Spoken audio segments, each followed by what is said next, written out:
all that is. Moment 6. Almost a Date by Subbudu. Read by the author's AI voice. He saved the file before he could think better of it. Setmyworldonfire.txt. It sat on his Windows desktop among things that pretended to matter. Resume, induction notes, a folder called Java that he hadn't yet opened properly.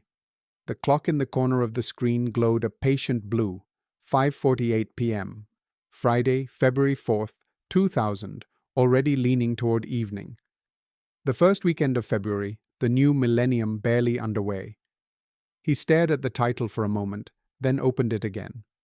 Notepad filled the screen with its blank white rectangle, black letters aligned obediently to the left. No fonts to choose, no margins to hide behind. Lowercase, as always. He preferred it that way. It felt humbler, less sure of itself, words that didn't raise their voices or ask to be noticed. He read it once on the screen, considered changing a line, decided against it, read it again anyway. Set my world on fire. I didn't mean to be careful. That came later, with bruises and apologies and learning how to stand still. This was before that. This was when everything felt possible. Because nothing had failed yet, not once, not even a little. I woke up already running. Too much blood for one body. Too many thoughts tripping over each other. All day, all afternoon, all night. Your name was a spark. I picked up with bare hands. Every street looked like it was waiting. Every corner like it had been rehearsing for us. Every red light felt personal. Every green light felt like permission. Songs came on and finally told the truth.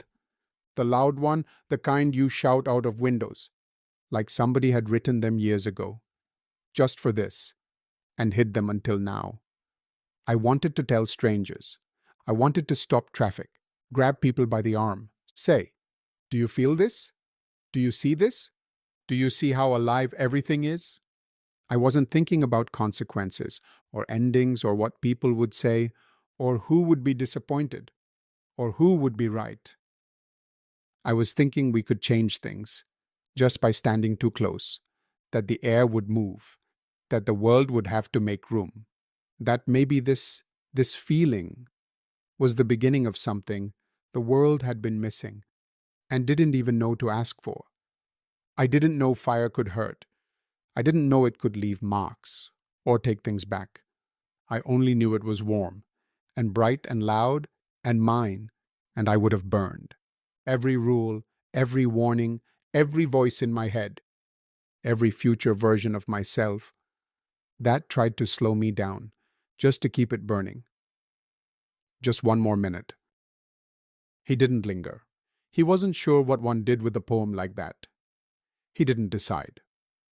He closed Notepad and shut the computer down, the screen collapsing into darkness. Outside his room, the building had already begun to empty itself. The elevator arrived. He stepped in, pressed the button, watched the numbers descend. Madras had begun its daily act of shedding skin. Offices exhaled clerks. Pavements filled with people who walked as if they had appointments with destiny, but were really only going home. Anasalai, that old tongue of the metropolis, spoke in horns and exhaust and the jingling coins of conductors. He came out of Shakti Towers with the slightly stunned posture of a man who has only recently been granted entry into adulthood's waiting room. First job, first ID card, first time a security guard nodded at him as if he belonged to a category.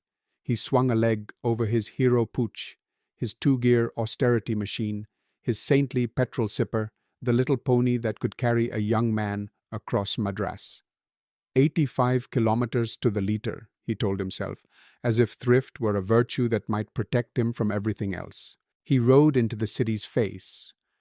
Spencer Plaza drifted by like a tired promise of modernity, smelling faintly of damp carpets and aftershave. The median grills flashed yellow, declaring Chennai Managarachi, with new paint and old authority, as if a coat of color could discipline a city that had never been disciplined by anything except heat.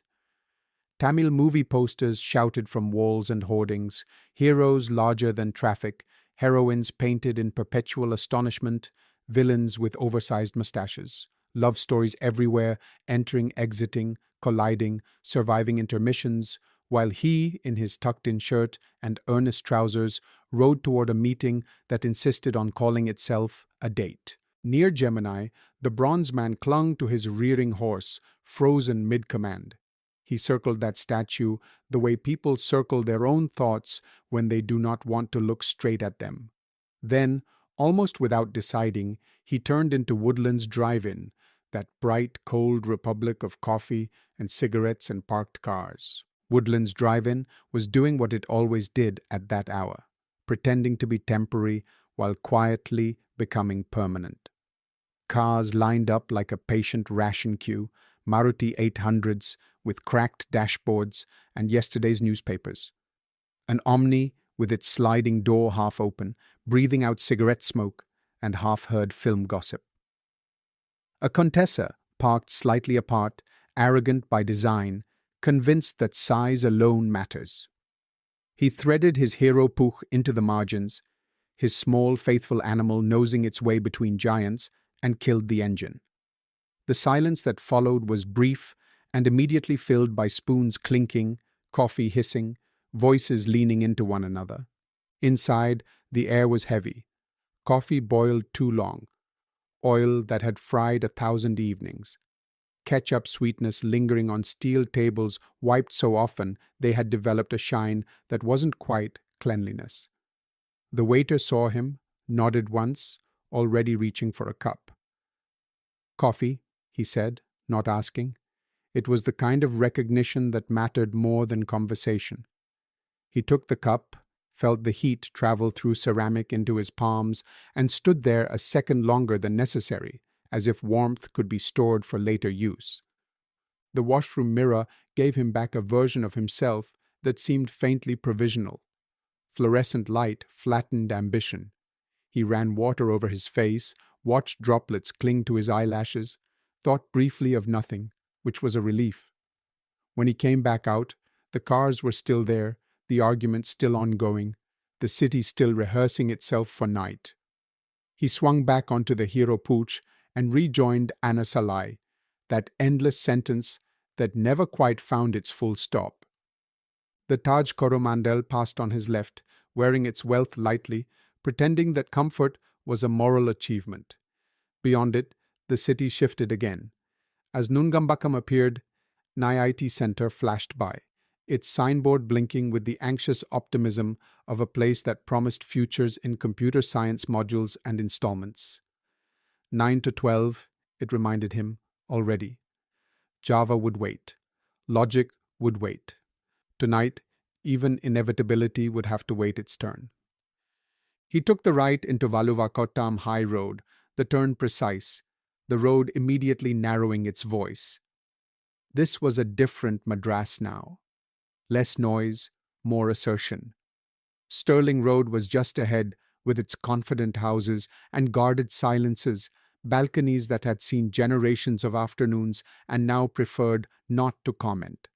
College Road opened itself toward the women's college, releasing a spill of young women into the evening, bags slung low, laughter unlicensed, futures still plural. He slowed without deciding to. Youth does that to you when you've only just begun to notice its edges. And there, exactly where the roads negotiated their uneasy truce at Stirling, Valuvakottam, and College Road, Pizza Hut waited. It did not shout. It did not need to. Glass front, light steady, air-conditioned confidence on display. It had been there only a few months, new enough that the city was still learning how to sit inside it, still getting used to the idea of pizza as a meal rather than a curiosity. Pizza Corner had made it familiar, but this felt different, as if a small, glossy piece of America had arrived in Nungambakam and decided to stay. He pulled in, dismounted, helmet under his arm, and stood for a moment, watching his own reflection mingle with passing traffic. She was there, yellow first, always yellow first. The color arriving ahead of form, announcing itself before permission was granted. Then her, assembled effortlessly, as if the city had been expecting her. Scooty angled with casual defiance. Jasmine pinned into her hair with care, already softening, releasing that particular sweetness that meant it had been chosen. The long bag hanging low across her shoulder, swinging slightly as she shifted her weight, patient, unhurried, entirely at ease with being waited for. He felt the city recede a fraction. Traffic softened, noise lost its edge. The air seemed to hesitate, not because it had to, but because it wanted to. She looked up and smiled. It was not a large smile. It did not ask to be noticed. It arrived the way light does when a door is opened suddenly, filling corners you did not know were dark. Something inside him loosened. Something else tightened. The afternoon, which had been moving forward obediently until then, slipped sideways, as if time itself had briefly forgotten what it was meant to do. She lifted her hand. He lifted his. They walked toward each other through a pocket of space that felt briefly sheltered, as though the city had leaned back to let them pass. "Hi," she said. Inside Pizza Hut, the cold arrived first, aggressive and immediate. The kind of cold that made people sit up straighter. Red booths, plastic menus that stuck slightly to the fingers, a low roar of voices, laughter bouncing off glass. A waiter appeared. "Table for two?" She said, 16. The waiter paused. He said, "Two." She smiled. "Quick. We're expecting ghosts." The waiter nodded like this was not the strangest thing he'd heard all day and led them to a booth near the window.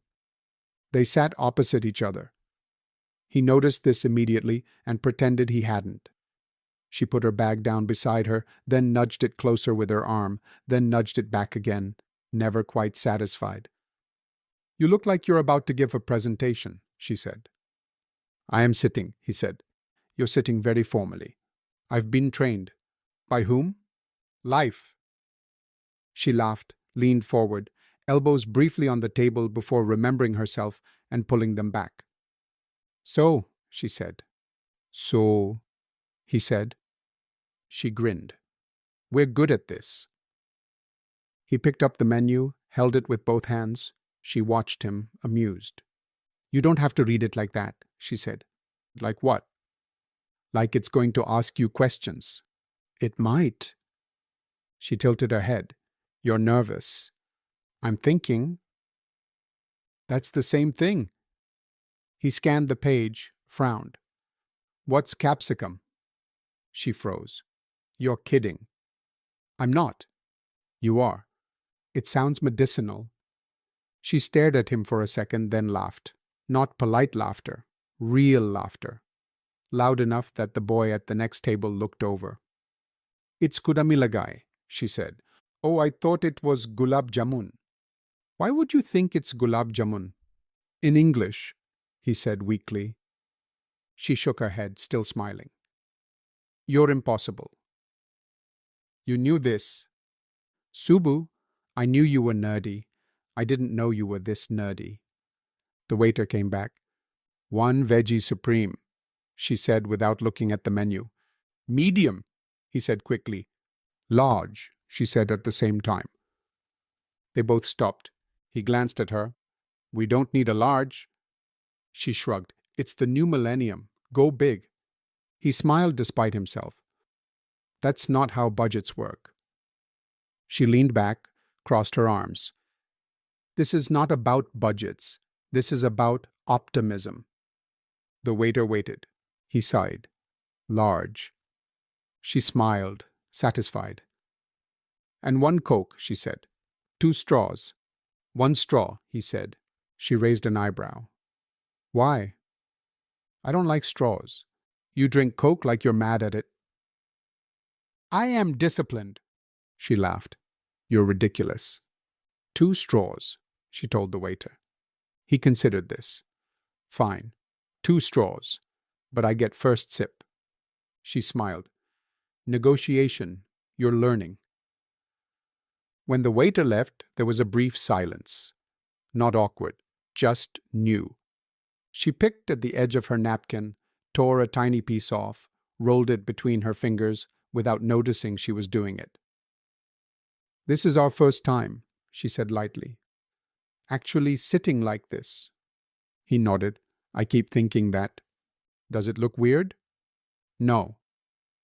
"Because it feels a little weird." "Good weird," he said.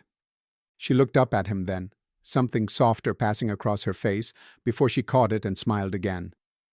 "Yeah," she said. "Good weird." "Are you nervous?" she asked. "I'm thinking." That's a synonym. I'm thinking about how the word girlfriend still feels like stolen property. You didn't steal it. I borrowed it irresponsibly. Intent matters, she said, even in theft. The Coke arrived, condensation already racing down the glass. She pushed the straw toward him. He resisted. She pushed again. He surrendered. She grinned. Small victories. You're dangerous. I'm efficient. He traced a finger through the moisture on the glass, watched the line disappear almost immediately. "You know," she said, "everything feels possible right now." "Everything?" he asked, still looking at the glass. She nodded. "It's 2000, new century, new rules." He looked up. "Some rules don't change." She didn't answer immediately. Took a sip of Coke instead. When she spoke again, her voice was the same, but a little quieter. "Yeah," she said, "I know." Then she smiled, brighter, like she'd just fixed something. From somewhere behind them came the sound of metal against metal, a tray being negotiated through a narrow space. Then she appeared. Not a waiter, not yet. A girl, younger than both of them, hair tied back too tightly, wearing an apron that still believed in neatness. She carried the pizza like something that mattered. She set it down between them on a thick cork mat, the kind that looked vaguely scientific, as if heat were a problem that needed engineering. "Hot, sir," she said, already pulling her hand back. "Careful." Steam rose, cheese shifted. The smell expanded its borders.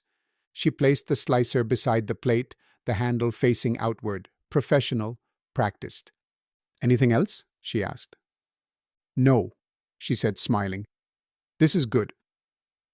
The girl nodded and disappeared back into the kitchen, carrying their attention with her for a second longer than necessary. They leaned in instinctively, both of them, drawn toward the center. She pointed immediately. "That," she said, tapping one of the green pieces with her finger, "is capsicum." He leaned closer. "So that's what it looks like." She laughed. "You were expecting something round?" "I don't know," he said. "Brown, sweet, respectable?" She shook her head. "You thought capsicum was gulab jamun." "In English," he said again, stubborn. "And this," she said, moving her finger to a small black ring, "is olive." "Olive?" he repeated. "Yes." "Like olive oil?" "Yes." He frowned. "Why is it solid?" She stared at him. "You don't know olives." "I know coconut oil," he said. "Ground nut oil. Gingerly. Oil that behaves." She laughed, delighted now. "You're impossible." "I'm local." She picked up the slicer, then paused, held it up like a prop. "Watch carefully. This is my kind of technology." She pressed down. The slicer resisted for a second, then yielded. He watched, intent. "You're very confident." She cut the pizza with surgical calm. 8 pieces, no drama. "Symmetry," she said. "Like a family where everyone pretends." "Dark," he said. "Accurate." "There," she said. "No fights later."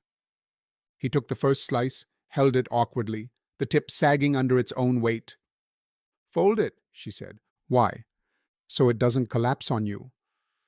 "I don't like folding food." "You like eating it, don't you?" He folded it. Cheese threatened again. She laughed. "Commit to it." He took a bite too quickly and hissed. "Hot," she said, satisfied. She paused. The restaurant noise dimmed briefly, as if listening. "Don't philosophize until after the second slice," she said. They ate, at first, quietly. "So," she said, "tell me again why you won't eat chicken pizza." He smiled. "You already know." She wiped her fingers carefully on the napkin, folding it once, then unfolding it again, as if checking its obedience. "You know what still surprises me?" she said. "What?" he asked, mouth full. She looked him over deliberately, head tilted, eyes narrowing in mock inspection. "This what?" "You." She gestured vaguely. "This version?" He glanced down at himself. The tucked-in shirt, the belt, the shoes that were trying very hard to look serious. "I've always known you as—" She paused, smiling. "You know, kurta, jolna bag, rubber sandal, walking everywhere with a book like you're about to invent something." He laughed. "That was a phase. That was your personality." "I work now," he said. "I have responsibilities." She raised an eyebrow. "You?" "Yes," he said, offended. "I write SQL now." She blinked. "You just said that like it's impressive." "Relational databases are impressive," he said. "Tables, relationships, constraints." She shook her head, laughing. "You're still the same." "No, I'm not," he said. "I tuck my shirt in now." "That's tragic." "I have an ID card," he added. "Stop." "I have a chair." She laughed harder at that, leaning forward, hand briefly touching the edge of the table to steady herself. "A chair. With wheels." "Oh my God. I spin sometimes when no one's looking." She wiped at the corner of her eye. "I cannot believe you." "Beans. You loved me in kurta," he said. "This is growth." She looked at him then, softer. "I didn't know you liked that then." "I know." "But I noticed you," she said quickly, as if correcting something. "Just differently." He nodded. He understood the difference. She picked at a piece of crust, then pushed it aside. "I always thought you were very chill but serious," she said. "I am both." "No," she said. "You're intense. You look like you're always thinking 3 thoughts ahead." "I am. That's exhausting." "It's efficient." She laughed. "You make life sound like a program." "It has inputs," he said, "and outputs." "And errors," she said. He smiled. "Especially errors." They ate again. The pizza was almost gone now, the plate marked with grease and fingerprints, the cork mat darkened in places where oil had escaped. "You know," she said, lowering her voice a little, "for a long time, you were just around in the college." "Around?" "Yes. In the background. Always there." "I was waiting." She nodded. "I didn't know that then." "I know." "I thought you were quiet." "I am quiet." "No," she said. "You observe. Quiet people disappear. You didn't." He shrugged. "You were easy to observe." She smiled at that, pleased despite herself. "I didn't really know you until recently." "Recently," he repeated. "Last year, maybe," she said. "You started talking more." "I ran out of patience."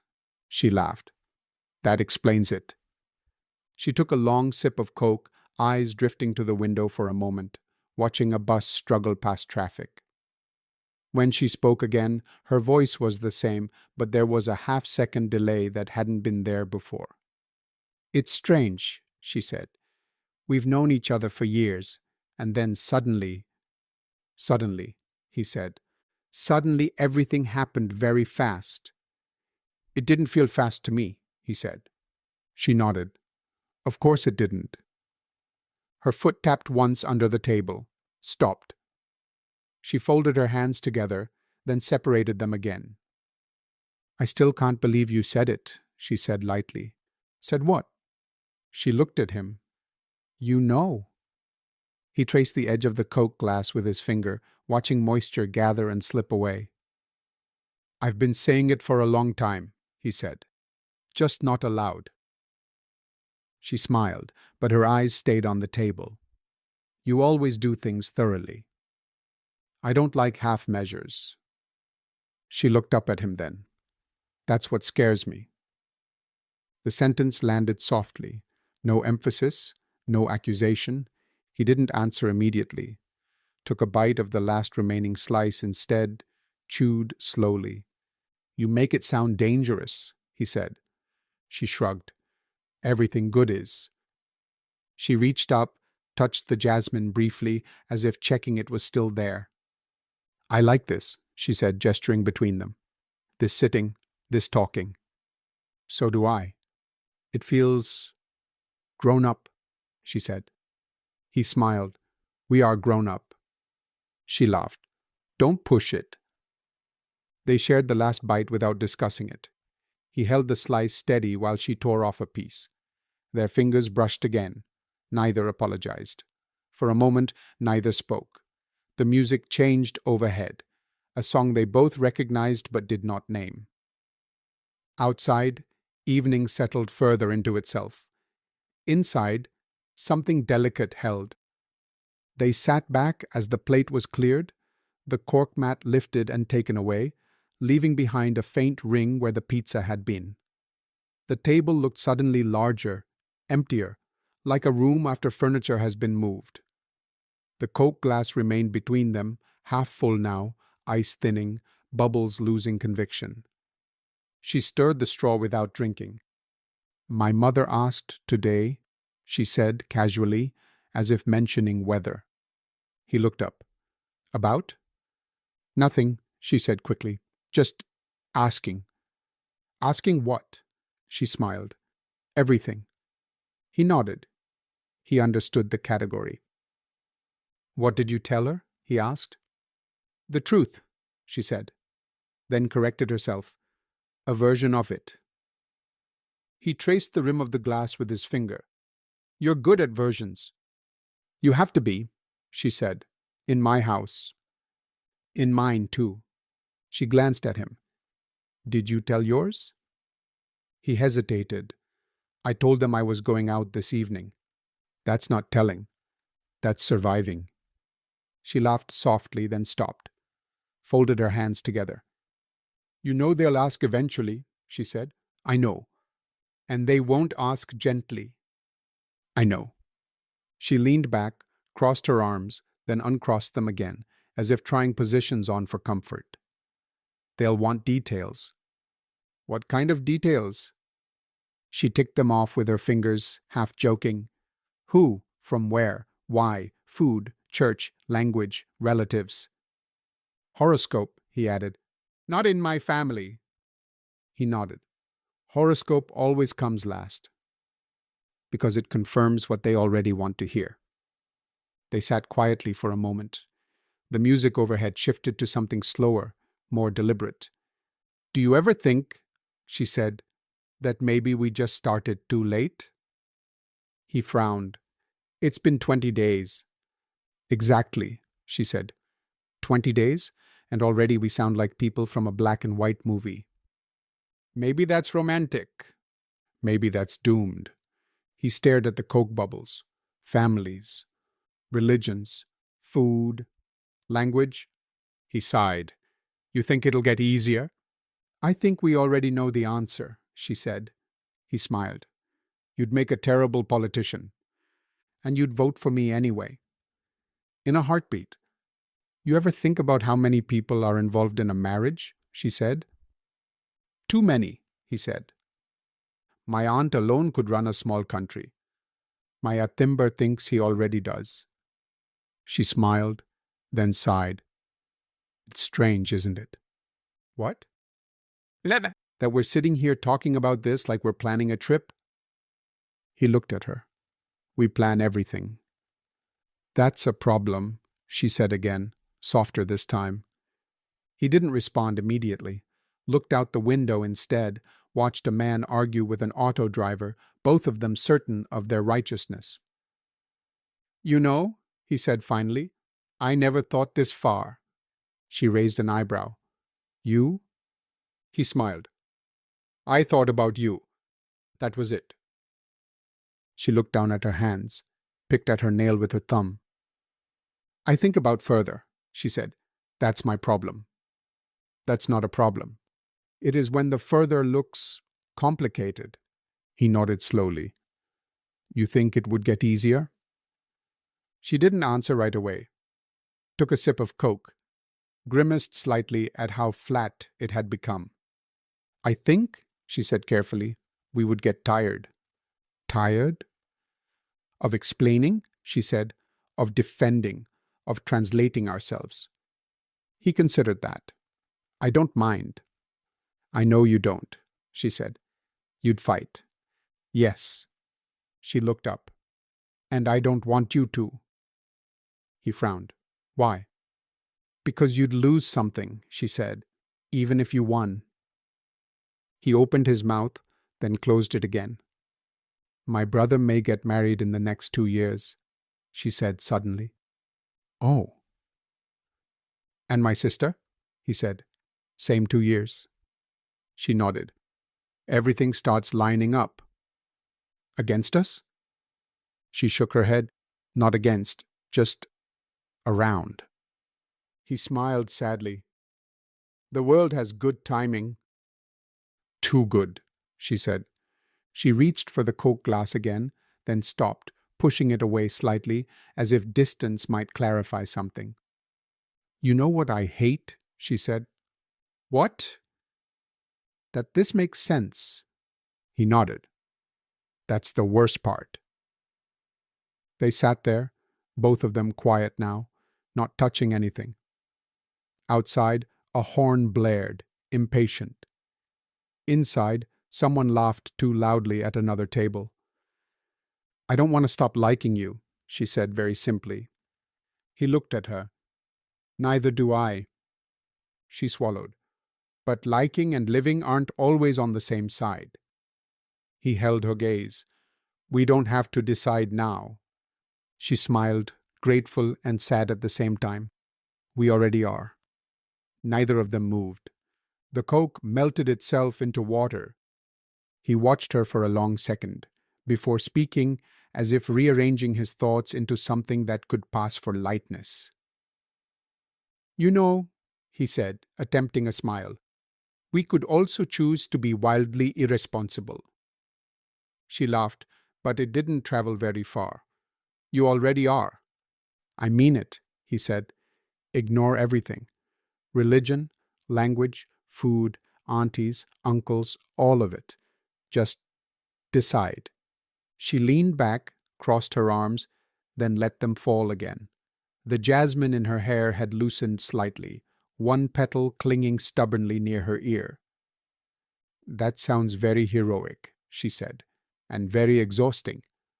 "I don't mind exhausting." "I know you don't," she said. "That's the problem." He frowned gently. "Why is that a problem?" "Because you'd keep going," she said, "even when it starts hurting, even when it stops making sense." He opened his mouth, closed it, tried again. "Things don't have to make sense all the time." "They do, if they involve other people," she said. "Families, siblings, futures. We won't just hurt ourselves, we'll hurt everyone, and then we'll still end up here." "Here where?" She gestured around them. The empty plate, the thinning Coke, the table that now felt too wide. "At the end," she said. He looked down, then up again. "You're saying our first date is also our last?" She nodded. "That's exactly what I'm saying." He absorbed that, let it move through him slowly. "I don't even know what a date is," he said finally. "It sounds like something invented by restaurants." She smiled, then her smile broke just a little. "For me, if this is ending badly, I want it to be forgettable." He shook his head. That won't work. Why not? Because this, he said, gesturing between them, isn't forgettable. She sighed. You always do this.